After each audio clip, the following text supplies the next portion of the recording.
यहोवा तेरा दादा अब्राहम का परमेश्वर। तकिया लगा के सो गया, पोता है। इतना पवित्र जिंदगी नहीं है कि परमेश्वर डायरेक्ट दर्शन दे, इसलिए स्वप्न में दे रहा है। सो रहा है, एक सीढ़ी दिखा, उस सीढ़ी पे अंत में खड़े रह के परमेश्वर क्या बोलते हैं, मैं तेरे दादा अब्राहम का परमेश्वर। परमेश्वर आपके बच्चों से बात करना है तो एटलीस्ट खुदा आपको तो जाने, आपको तो जाने, नहीं तो फिर सैमुअल वाला स्थिति होगा। सैमुअल सैमुअल एटलीस्ट उनको तो अन्ना बुला रहा है लगा, क्या बोलते हैं, एली बुला रहा है लगा, कहीं आपका बेटा को बुद्ध बुला रहा है ना लगे। मैं जो बोल रहा हूं सीरियस बात है। सैमुअल को डायरेक्ट परमेश्वर बुलाया, उनका ना पिताजी का नाम लिया ना माताजी का नाम लिया। सुलेमान को जाके मैं तेरा पिता दाऊद का परमेश्वर हूं बोला, हाँ? बाकी सब राजाओं को बोलता तेरा परदादा दाऊद का परमेश्वर, तेरा दादा दाऊद का परमेश्वर हूं बोलता था। अरे आपसे खुदा नाम क्यों नहीं जोड़ रहा है? कब से मसीह में आए हो? अब्राहम नहीं रहे, लेकिन परमेश्वर उनके नाम से। अरे हमारा परमेश्वर का बात क्या है पता है? हमारा परमेश्वर इंसानों से अपना नाम जोड़ना चाहता है। कितना अच्छा परमेश्वर है हमारा। क्या आपका नाम खुदा अपने से जोड़ना चाह रहा है तो जुड़ गया क्या? आज भी आपके नाम से पापी, हत्याचारी, अधर्मी ऐसा नाम जुड़े। आप जीवित पत्री हो, लोग आपको पहले पढ़ते हैं, बाद में आपका बाइबल। बाद आज भी दुष्टात्मा आपको पकड़ रहा है तो आप मसीह नहीं। परमेश्वर हमको इसलिए बुलाया कि उसको भगाए, किसको? शैतान। लेकिन शैतान ही हमको भगा रहा है तो हम लोग किस बात के विश्वासी हैं फिर?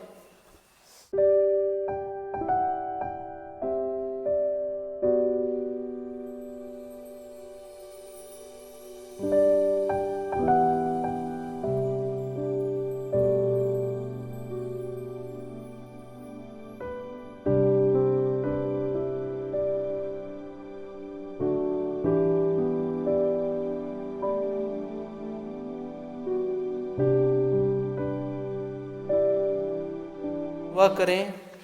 मैं आज छोटे छोटे शब्दों में आपके साथ बात करना चाहता हूं। अपने आंखों को बंद करें। खुदावंद यीशु, फिर से एक बार दुआ करता हूं, प्रेमी खुदा, आज के वचन में जब हम लोग सुनेंगे पिता, ये वचन के द्वारा हमारे चर्च में बैठे वाले बच्चे या यूट्यूब पे सुनने वाले बच्चे, इनके जीवन में महान काम हो पिता। तेरी उपस्थिति इनके जीवन में बने रहे और धीरे धीरे ये वचन उनके जीवन को और उत्साहित करे पिता। प्रेम से बोलने के लिए तेरे जज्बातों को मेरे अंदर दे पिता। यीशु नाम से मांगते हैं पिता, आमीन। Hallelujah, hallelujah. आइए मेरे साथ खोल लीजिएगा उत्पत्ति की पुस्तक, उसका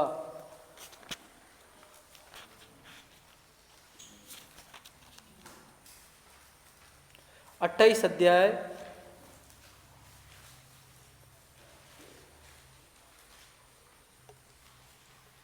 उसका पहला वचन। तब इसहाक ने याकूब को बुलाकर आशीर्वाद दिया और आज्ञा दी, तू किसी कानानी लड़की से विवाह ना कर लेना। ये क्या है? पद्दनराम में अपने नाना बतूएल के घर जाकर वहां अपने मामा लाबान की एक बेटी से विवाह कर लेना। कितना क्लियर आज्ञा है ना? हाँ, पिता होने के नाते वो एक बीवी के साथ जिया वाला व्यक्ति हैं इसहाक जी। वो कितना अच्छा आज्ञा दे रहे हैं कि कानान की स्त्रियों से विवाह ना करना। हम लोग क्या है, जहाँ रहते हैं वहाँ की लड़कियाँ हमको पसंद नहीं आती। हमेशा ये होता है, आप जिस गांव में रहते हैं उस गांव की लड़कियाँ आपको पसंद नहीं आएंगी, कन्फर्म है। उस एरिया की लड़कियाँ आपको पसंद नहीं आएंगी। आप और अच्छी लड़कियों को ढूंढने का कोशिश करते हो। जो बचेली वाले हैं रुद्रम पट्टनम, इधर साइड के लड़कियों को ले जाते हैं।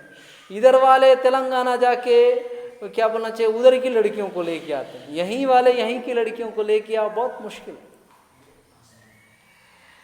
कानान में जब इसहाक देखा कि बहुत सारी लड़कियां हैं, लेकिन उसके लिए लड़की आराम देश से आई है, अच्छी है, रिबका बहुत अच्छी है। धोखा दे दी लेकिन रिबका बहुत अच्छी है। क्या धोखा दी? बेटा को अदला बदली करके धोखा दे दी ना। हाँ, लेकिन फिर किसी बात में वो गलत नहीं ठहरी, तो इसहाक समझ गया कि कानान देश की लड़कियों से मेरे घराने की लड़कियां बहुत अच्छी। वो स्पष्ट गवाही क्या बोलते हैं, निर्देश दे रहे हैं कि आप एक काम कीजिएगा, आप कानान की कोई लड़की से विवाह मत करना। और कहाँ से करना? अपने नाना पदन राम नामक जगह में आपके नाना बतुएल रहते हैं, जिनकी बेटी से मेरा विवाह हुआ था। वहां पे लाबान नामक आपके मामा जी हैं। कितना अच्छा एड्रेस ना, एड्रेस सहित ऐसे बाप लोग सबको मिले। जाके अपनी मामा की एक बेटी से, क्या, एक बेटी से विवाह कर लेना। हालेलुया, सही है, विवाह कर लेना। किससे? दो चार को करना बोला नहीं, एक बेटे से। पिताओं से रिक्वेस्ट है कि वो अपने बच्चों को ये ज्ञान दे कि ये गर्लफ्रेंड बॉयफ्रेंड के चक्कर में ना रहे। विवाह जब करो तो आप अपने वाली के लिए ईमानदार रहो, एक को प्रेम करना। मेरे पिता मेरे को हमेशा सिखाते रहे। अलग बात है, मैं कभी नहीं माना, मैं जो गलती की आप ना करें।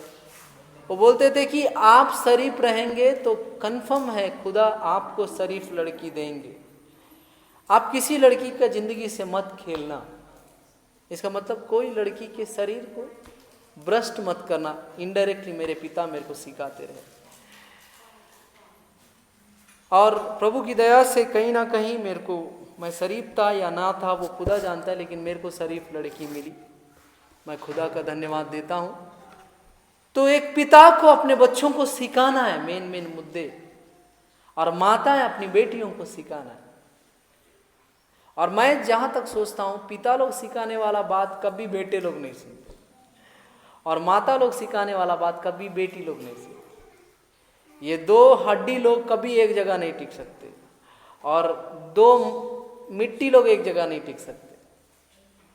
या तो मिट्टी और हड्डी को जोड़ो ये टिके रहेंगे, और हड्डी और मिट्टी को जोड़ो ये टिके रहेंगे। तो मैक्सिमम बेटियां बाप का बात मानते हैं, और बेटे माँ का बात मानते हैं। तो गुजारिश है माता पिता होने के नाते, आप लोग अलग अलग वक्त में एक साथ सिखाओगे तो पप्पा का सुन के मम्मी भी बोल रही है ना बोले हैं, और मम्मी का सुन के पप्पा बोल रहे हैं। अलग अलग वक्त में अपने बेटे बेटियों को अच्छा सलाह दे।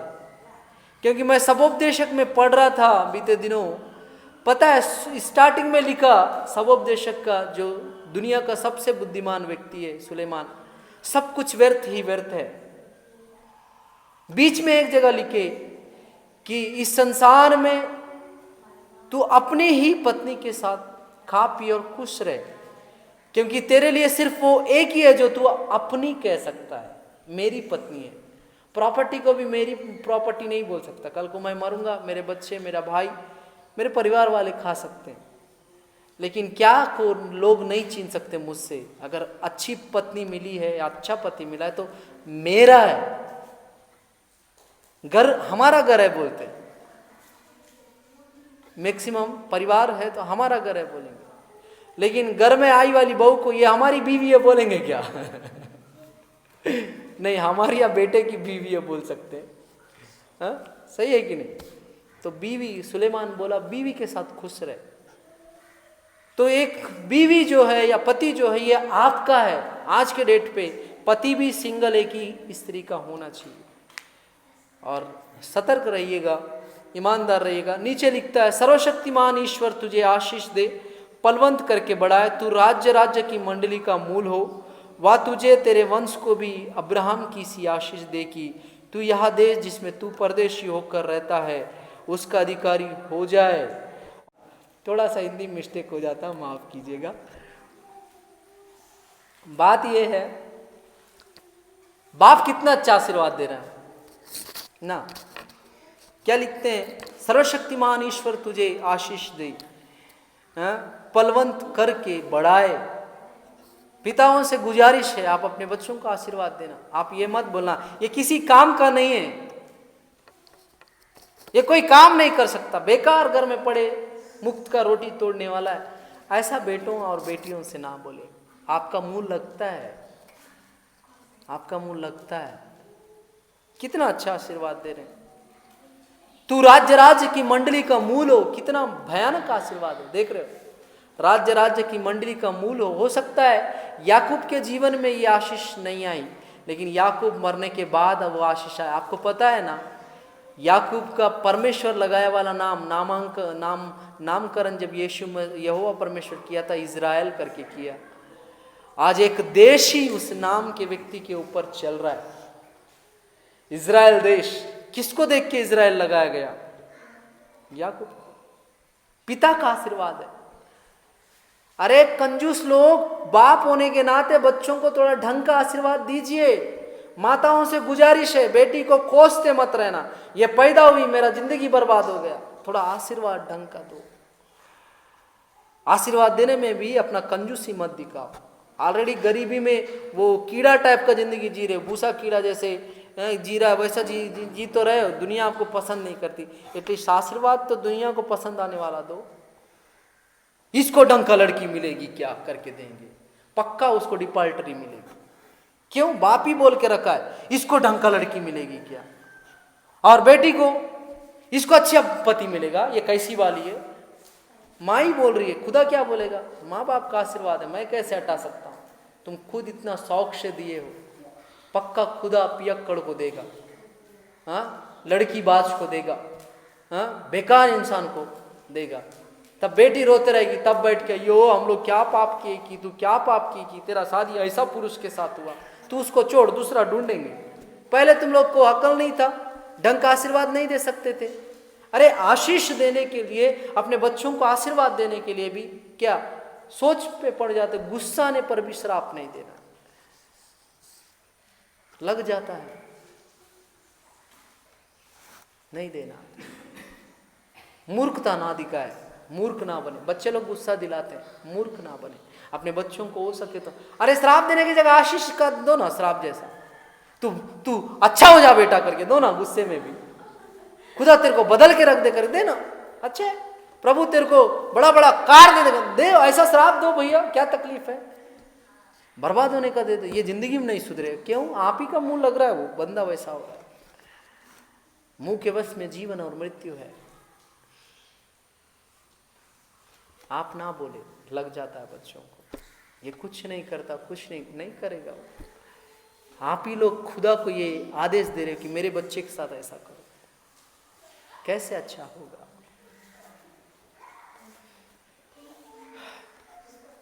मेरे को खुदा बोला कि परमेश्वर के नेतृत्व में चलाना कैसा होता है। परमेश्वर, देखो, इसहाक अपने बच्चे को आशीष के रूप में परमेश्वर का ही चीज को पकड़ा रहा है। और यहां लिखा है, वह तुझे तेरे वंश को अब्राहम की सी आशीष दे, कि जिस देश में तू परदेशी होके रहता है उसका अधिकारी हो जा। कितना अच्छा आशीष है। कभी दिए? जिस कंपनी में तू काम करता है उसका सीईओ तू बन जा? नहीं देंगे। मैं वीडियो देखने वालों का बात कर रहा हूं, इधर सीईओ वीओ नहीं है।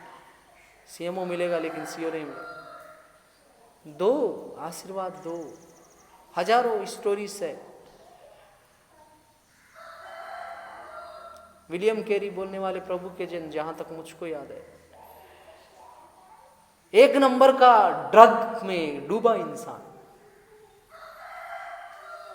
व्यभिचार में पीएचडी करके बैठा है ऐसा इंसान, विलियम कैरी, जहां तक मैं जानता हूं वही है विलियम कैरी। कोई एक वक्त है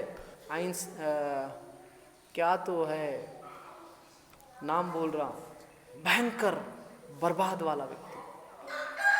उनकी माँ दुआ करती थी, ये बदल जाए, ये बदल जाए, ये बदल जाए, इसका जिंदगी बदल जाए। अचानक उनकी माँ के गुजर जाने के बाद दुआ करते करते अब उनकी माँ गुजर गई। मीन्स दुआ में नहीं, बहुत साल हो गया उनकी माँ गुजर गई। ये व्यक्ति अपना ऐशो आराम में, शौक में, भोग विलास में पढ़कर अपना जिंदगी बर्बाद कर दिया। एक दिन परमेश्वर उसके जीवन में काम किया। उसको समझ में आया कि मैं पी के पड़े रहता हूँ, मेरे में और जानवरों में कोई अंतर नहीं है। वो अपना जीवन को खुदा को दे दिया। अगस्टिन या कुछ नाम का व्यक्ति है, जहाँ तक मैं जो स्टोरी बता रहा हूँ। लास्ट में वो व्यक्ति एक देश को बचाने के लिए खड़ा हो गया। हमेशा याद रखना, आप और मैं बच्चों को गुस्से में भी आशीर्वाद दें। और यहाँ बात ये हो रहा है कि खुद बेटा को पिता भेज रहे हैं, जाओ और क्या करो, अपने मामा के घर में विवाह करना। मेरा विषय विवाह नहीं है, मेरा विषय कुछ और ही है। देखो क्या लिखा है, पिता के बोलने से लाबान के घर को जा रहा है। हराम का जो निवासी है लाबान, वहां पे अपने मामा के घर में जा रहे हैं। कौन जा रहे हैं? याकूब जी जा रहे हैं। देखो 10वां वचन, याकूब बेरशेबा से निकलकर हरान की ओर चला और उसने किसी स्थान में पहुंचकर रात वहीं बिताने का विचार किया, क्योंकि सूर्य अस्त हो गया था। इसलिए उसने उस स्थान के पत्थरों में से एक पत्थर ले अपना तकिया बना कर रखा और उसी स्थान में सो गया। तब उसने स्वप्न में देखा कि एक सीढ़ी पृथ्वी पर से खड़ी है, उसका सिरे स्वर्ग तक पहुंचा है और परमेश्वर के दूत उस पर चढ़ते उतरते हैं। और यहोवा उनके ऊपर खड़ा होकर कहता है, मैं यहोवा तेरा दादा अब्राहम का परमेश्वर। ये तकिया लगा के सो गया, पोता है। इतना पवित्र जिंदगी नहीं है कि परमेश्वर डायरेक्ट दर्शन दे, इसलिए स्वप्न में दे रहा है। सो रहा है, एक सीढ़ी दिखा, उस सीढ़ी पे अंत में खड़े रह के परमेश्वर क्या बोलते हैं, मैं तेरे दादा अब्राहम का परमेश्वर। कितना मजा आता है ना। मेरे को एक नेता बोला था, मैं तेरे दादाजी को जानता हूं। मैं भारी पर कम खुश हो गया। मैं बोला आप कैसे जानते? अरे तुम्हारा दादा हमारे यहाँ आना जाना करता था। वो गोटाई गुड़ा के जगदलपुर में रहते हैं। क्या? राजा राम तोड़ेम जी, मेरे दादाजी को जानते हो? हाँ, मैं तुम्हारे पिताजी को भी जानता हूँ। आपको पढ़ा है क्या पप्पा? हाँ, तुम्हारे पिताजी को मैं पढ़ा है। ऐसा मैं बड़ा खुश हो गया। अच्छा जाना माना हस्ती है राजा राम तोड़ेम जी। राजा राम तोड़ेम जी जान रहे बोलने से मेरा 32 का सीना 36 का हो गया। अब वहीं पे परमेश्वर आके स्वप्न में बोल रहा है, कल को मेरे बेटे को आके, क्या नाम था जी अपना बेटे का, भूल गया, जेवियर। बेटा जेवियर, मैं तेरे दादा पीटर को जानता हूं। बोले कितना मजा आएगा। वो खुशी के मारे पागल हो जाएगा। बोले हाँ बताइए। कितना मजेदार बात है। परमेश्वर आपके बच्चों से बात करना है तो एटलीस्ट खुदा आपको तो जाने, आपको तो जाने। नहीं तो फिर सैमुएल वाला स्थिति होगा। सैमुएल बोलने से एटलीस्ट उनको तो अन्ना बुला रहा है लगा, क्या बोलते हैं, एली बुला रहा है लगा, कहीं आपका बेटा को बुद्ध बुला रहा है ना लगे। मैं जो बोल रहा हूं सीरियस बात है। सैमुएल को डायरेक्ट परमेश्वर बुलाया, उनका ना पिताजी का नाम लिया ना माताजी का नाम लिया। सुलेमान को जाके मैं तेरा पिता दाऊद का परमेश्वर हूं बोला। हाँ? बाकी सब राजाओं को बोलता तेरा परदादा दाऊद का परमेश्वर, तेरा दादा दाऊद का परमेश्वर हूं बोलता था। अरे आपसे खुदा नाम क्यों नहीं जोड़ रहा है? कब से मसीह में आए हो? अब्राहम नहीं रहे, लेकिन परमेश्वर उनके नाम से। अरे हमारा परमेश्वर का बात क्या है पता है? हमारा परमेश्वर इंसानों से अपना नाम जोड़ना चाहता है। कितना अच्छा परमेश्वर है हमारा। और मैं आज आपसे पूछना चाहता हूं, ये मेरा मैटर नहीं था, फिर भी क्या आपका नाम खुदा अपने से जोड़ना चाह रहा है? तो जुड़ गया क्या? कि आज भी आपके नाम से पापी, हत्याचारी, अधर्मी ऐसा नाम जुड़े?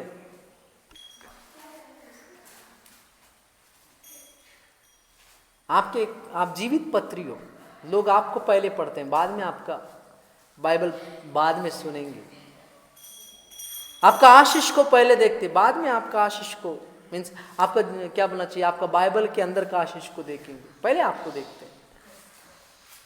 पहले किसको देखते हैं? आपको देखते हैं। बाइबल में लिखा है, मैं ज्यादा टाइम नहीं लूंगा, यहां पे यहोवा परमेश्वर आके बोलते हैं, मैं तेरे दादा अब्राहम का परमेश्वर, इसहाक का भी परमेश्वर हूं। जिस भूमि पर तू लेटा है उसे मैं तुझको, तेरे वंश को दूंगा, और तेरा वंश भूमि की धूल के किनकों के समान बहुत होगा। पश्चिम पूर्व उत्तर दक्षिण चारों ओर फैल जाएगा, और तेरे वंश के द्वारा पृथ्वी के सारे कुल आशीष पाएंगे। और सुन, मैं तेरे संग रहूंगा, जहां कहीं तू जाए वहां तेरी रक्षा करूंगा, और तुझे इस देश में लौटा ले आऊंगा। मैं अपने कहे हुए को जब तक पूरा ना कर लूं तब तक तुझको ना छोड़ूंगा। क्या हो रहा है? जहां कहीं तू जाए मैं तेरे वंश को ये देश दूंगा। याकूब, सही है कि नहीं? अभी नाम याकूब ही है, इजराइल नहीं बना। मैं तेरे दादा अब्राहम का परमेश्वर हूं। हम लोग भी बताते हैं, हमारा देवी देवता मन था, वो हमारे दादा का है, अब हमको खाने के लिए तैयार बैठा। बीते दिनों एक पास्टर बोले, आज भी दुष्टात्मा आपको परेशान करता है तो आप मसीह नहीं। आज भी दुष्टात्मा आपको पकड़ रहा है तो आप मसीह नहीं। मैं बोला, लॉजिक तो ठीक है, बताओ तो आगे क्या है? जब मैं सुन रहा था वहां और 30 सेकंड में एक वर्ड आया, परमेश्वर हमको इसीलिए बुलाया कि उसको भगाए। किसको? शैतान। लेकिन शैतान ही हमको भगा रहा था, हम लोग किस बात के विश्वासी हैं फिर? समझ रहे? परमेश्वर आपको नहीं पकड़, शैतान आपको नहीं पकड़ना है, आप उसको पकड़ना है। तू यहां से भाग, तेरा ये अवकाश क्षेत्र नहीं है, तू यहां से निकल करके, हम लोग उसका जुट्टी पकड़ के, उसका पिलका उलका ये बाल वाल पकड़ खींच के भगाना। बंद हो गया, हो जाएगा वैसी वाला। यहां लिखा है, परमेश्वर बोल रहा, मैं तेरे पीढ़ी को, तेरे वंश को ये देश दूंगा। और कैसा बड़ा होगा? आकाश के तारा धनुष, रेत के किनकों के समान। और मैं तेरे आने जाने, जहां कहीं तू जाएगा, तेरा साथ रहूंगा। मैं तुझको ये देश फिर लौटा लाऊंगा, जब तक पूरा नहीं करूंगा तब तक मैं तुझको नहीं छोड़ूंगा। ये है प्रभु का वादा। ఎంత గొప్ప ఉన్నది, ఇంతనే मस्त। फिर आपके साथ भी वही वादा है ना, आपका वंश को ये देश को देना चाहिए। और हम लोग को डर लगता है कि हमारे वंश के लिए हम लोग कितना जमीन इकट्ठा कर रहा है। दादा कमाया था 50 एकड़, बाप लोग में 10-10 एकड़ बढ़ गया। बाप का 10 एकड़, 4 भाइयों में 2.5 एकड़ आया। मेरे 2 बच्चे हैं, उनको 1.5 एकड़ आया। 1.5 एकड़ 3 होता है, 1.25 एकड़, 1.25 एकड़ आया। हम लोग ऐसा सोच रहे हैं, और परमेश्वर क्या आशीष देता है? क्या तो ये देश ही तेरे को दूंगा।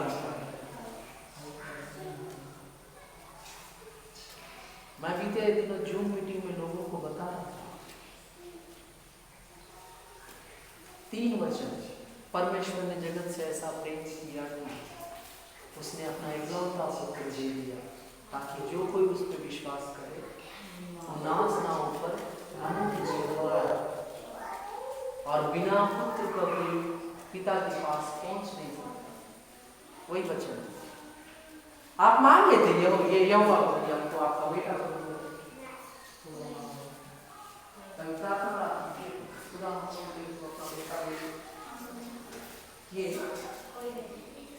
ये वाला स्वर्ग में रहने वाला प्राणी है, इकलौता राजकुमार है ना, इकलौता राजकुमार, बिना मांगे इकलौता राजकुमार को दिया।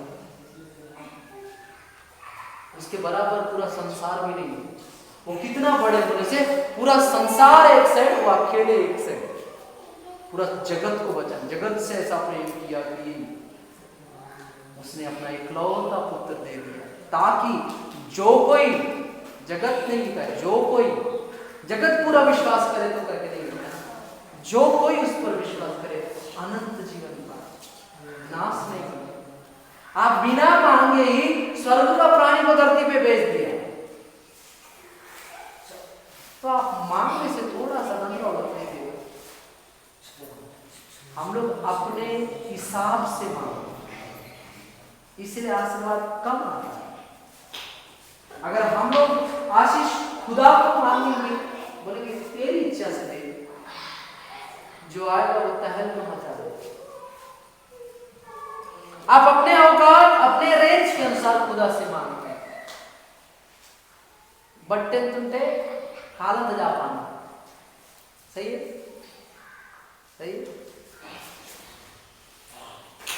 यीशु मसीह बटन में चोंगा टाइप वाला नहीं पहना है, टाइप वाला पहनते थे, वो इतना बड़ा सकते, एक कदम इतना होता, कम से कम यीशु मसीह अगर अच्छे से कदम बढ़ाने से कम 2 कदम या 2.5 कदम जितना बढ़ा सकते, चोंगा टाइप। तो हम लोग भारतीय बट्टे तुमने काला था बोल के सिर्फ 1 कदम लाया बड़ा, यही था। लेकिन यीशु मसीह तो चोंगा पहनता है,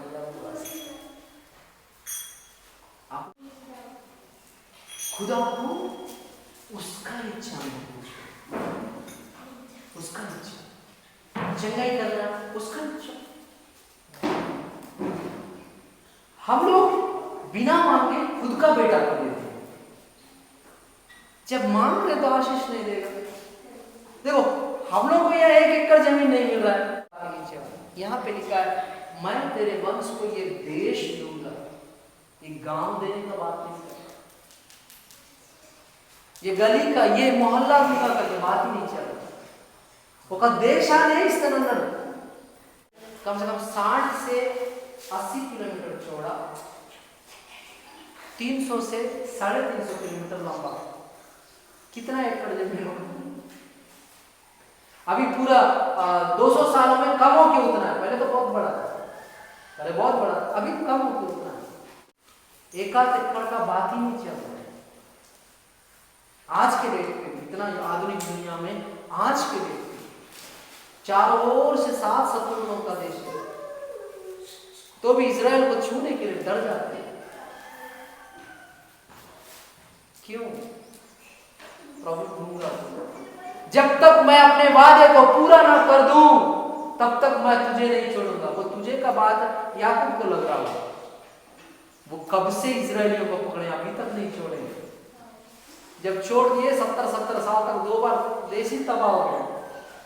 बाइबल पढ़िए, बाइबल में 2 बार 70 साल आया जब देश पूरा तबाह हो गया, खुदा तबाह करके रख दिया। एक बार छोड़ा 1800 साल तक देश तबाह हो गया था, नामो निशान नहीं था, वर्ल्ड मैप पे इजराइल देश नहीं दिख रहा था। फिर उन लोग पश्चाताप किया, परमेश्वर एक ही दिन में पूरा इजराइल को खड़ा कर दिया। अरे वो देश देने का बात कर रहा है, मन ఏశాలే మారుతలేదు, ఆయన దేశాన్ని ఇస్తానంటాను। मैं दिल से इधर खड़े रह के बोल रहा हूँ, मैं तेरे आने जाने में तेरे साथ संग रहूंगा। मैं जब तक तुझसे किया वाला वादा पूरा न करूं तुझको नहीं छोड़ूंगा। 1 से 2, ठीक है, एक था अब्राहम, उससे 1 आया, इस 1 से 2। अब्राहम को भी 2 बेटे, लेकिन खुदा एक ही को चुन रहा है। इस्माइल को नहीं चुने, इसहाक को चुना। अब इसमें याकूब को चुना, याकूब को चुन के उनको कितना दिया गया? 12 से 77 लोग हुआ। 77 से स्त्रियों को छोड़ के 6.5 लाख लोग कहां से? मिस्र से निकले हुए 6.5 लाख पुरुष लोग जो परमेश्वर की दृष्टि में गलत थे, सब लोग मर गए 40 साल। फिर क्या किया? फिर 6.5 लाख लोग पैदा हो गए, उन लोगों को परमेश्वर ले जाओ। कानान, नेक्स्ट जनरेशन, हमेशा याद रखना, वो अगर वादा किया है, क्या वो अगर वादा किया है पूरा करता है। वो इंसान नहीं कि वादों को भूल जाए। हालेलुया। हमेशा याद रखना, वो नेतृत्व करना, कौन नेतृत्व करना है? वो इजराइल को छोड़ा नहीं था कभी, उनके कर्तृत्व के कारण सजा दे रहा था। मूसा से बोला, जिस दिन मैं इनका लेखा लूंगा, एक एक चीज का दंड दूंगा। अपने नबियों को बेच के बचाने की बहुत कोशिश की, इन लोग कभी सुधरना नहीं चाहिए। समस्या आने से गॉड, नहीं तो फिर बूथ, हाँ, बाल देवता के पास जाते थे, अस्तोरेत देवता के पास जाते थे, नया नया देवता ढूंढ रखे थे। परमेश्वर इनको सजा देता रहा, फिर बचाता रहा, सजा देता रहा, फिर बचाता रहा। लास्ट में बोला, जाओ जो करना करो, मैं छोड़ दिया। 70 साल तक देश बर्बाद। फिर 70 साल होते ही साथ क्रुस्तुस नामक एक राजा को खड़ा किया, फिर यरूशलेम को बदलवाया। उसके बाद फिर इन लोग बिगड़ गए, फिर अन्य जाति देवता देवतियों के पीछे भागे। परमेश्वर 1800 साल तक एक वादा करके, मैं जिस दिन देश को पैदा करूंगा, एक ही दिन में देश पैदा होगा बोला। क्या कभी ये हुआ कि एक दिन में कोई देश बना है? लेकिन मैं विजिल डाल के देश देश से लोगों को बुलाऊंगा, एक ही दिन में देश पैदा हो जाएगा। एक दिन में देश पैदा कर दिया। 111 देश से इजरायली लोग पलायन होकर इजराइल देश में आए। रशिया आज दुनिया का सबसे भयानक डेंजर देश क्यों हुआ? बोलते हैं 23,000 लोगों को कि 26,000 लोगों को रसिया चुपके से जर्मनी से बचा के इजराइल भेजा। जो इजराइल को सपोर्ट करे, खुदा क्या करेगा? आशीष देगा कि नहीं देगा? आज रसिया से ज्यादा मजबूत तो अमेरिका नहीं, अमेरिका भी डर जा रहा है रसिया से। क्यों इतना मजबूत? एक बार हेल्प किया था इजराइल को, जब जर्मन का हिटलर नाश कर रहा था, ये छुपा छुपा के 23,000 लोगों को इजराइल में भेज दिए। और तो ये जर्मन क्या हिटलर क्या बोला? मैं पूरे यहूदियों को पूरे वर्ल्ड से मिटा दूंगा। खुद मिट गया, एक गलत उदाहरण बन के रह गया। हमेशा याद, खुदा कभी इजराइल को नहीं छोड़ा। एक वादा उसके दादा से किया था, अब परदादा से किया, दादा से किया, मैं नहीं जानता, लेकिन एक व्यक्ति से जरूर वादा किया था, अब्राहम से, मैं ये देश तेरे को दूंगा। फिर इसहाक को बोला, मैं ये देश तुझको दूंगा। उसके बाद याकूब को बोला, मैं ये देश तुझको दूंगा, तेरे को लौटा लाऊंगा। जब लाबान से भागते आ रहा है कौन? याकूब। उसी रात के स्वप्न में जाके लाबान बोला, वो मेरा जो है, उससे बात करते समय अच्छे से बात कर। वो गवाही दे रहा है, मैं तो तेरे को नाश करने के उद्देश्य से आ रहा था, लेकिन तेरा दादा अब्राहम का परमेश्वर मुझको, तेरा परमेश्वर मुझको दर्शन देके कहा, तू कुछ भी बात मत करना, ये प्रॉपर्टी मेरा, ये बच्चे मेरे, ये बेटियां मेरे, उनको पैदा हुए ये बच्चे मेरे, सब मेरा है। क्या ना खाली आ रहा है, ये सब लेके जा रहा है, तभी मैं तुझको कुछ नहीं बोलूंगा। मेरे को रात की परमेश्वर बोला है, तेरे को कुछ नहीं बोलूंगा। हालेलुया। लाबान से बच गया, आगे एसाव खड़ा है। एसाव से क्या करेगा? धीरे धीरे गिफ्ट मन भेज रहा है गुस्सा ठंडा करने के लिए। सबसे पहले में वो, उसके बाद ये उसकी बीवी, उसके बच्चे, दूसरी बीवी, उसके बच्चे, ऐसा 4 बीवी लोग को पीछे रखे, सामान पूरा आगे बेच के 4 बीवियों को पीछे रखे, खुद अकेला हो गया, सब लोग छोड़े। अब तो अकेला गया है, क्या करना है समझ में नहीं आ रहा। उस रात के कोई आकर युद्ध कर रहा है, सही? वहां ये युद्ध करके समझ गया, अरे आप उठपटांग किसी को युद्ध करने वाला कैसा हो सकते हैं? आपके पास आशीर्वाद दो करके, मैं मेरी बीवी से युद्ध करते बोलूंगा, तुम्हें आशीर्वाद दे करते तो छोड़ूंगा। सेंसु ना नाटक, वो युद्ध ही नहीं था मेरे हिसाब से, वो तो रिक्वेस्ट था, कानून से तू पढ़ता था,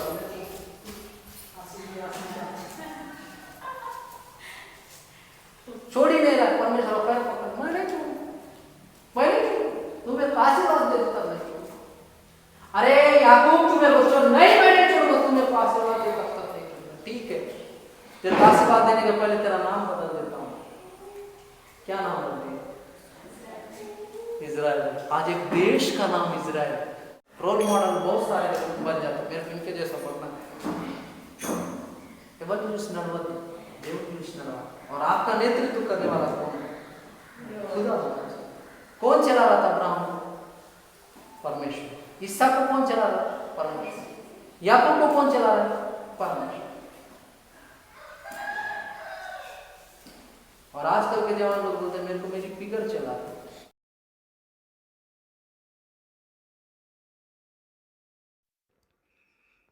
आप मेरे YouTube चैनल को सब्सक्राइब करें, बेल आइकन दबाएं, इंस्टाग्राम और फेसबुक में मुझे फॉलो करें। जय